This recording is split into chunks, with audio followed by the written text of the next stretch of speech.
సూర్యకాంతిలా ప్రకాశించే కవచం, చేతిలో విల్లు, మాట లేకున్నా అతని రూపమే ఒక గర్జన. ఇది సాధారణ యోధుడు కాదు, మహాభారతంలోని కర్ణుడు. శ్రీకృష్ణుడే స్వయంగా కర్ణుడిని కొనియాడాడు.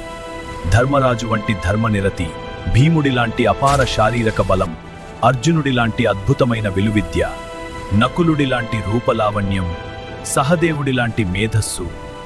ఒకే వ్యక్తిలో 5గురు పాండవుల సద్గుణాల సమాహారం. అపారమైన దానగుణం వల్ల లోకమంతా అతనిని దానవీరుడని పిలిచింది. తన ప్రాణరక్షణగా ఉన్న కవచకుండలాలను కూడా ఇంద్రుడికి దానం చేసిన అత్యున్నత త్యాగశీలి కర్ణుడు. కర్ణుడు అగ్నితో సమానమైన శక్తివంతుడు. మరణం అంచున ఉన్నా ఇచ్చిన మాటను విడిచిపెట్టని సత్యవంతుడు. కృతజ్ఞతని అధర్మపక్షాన నిలబెట్టింది.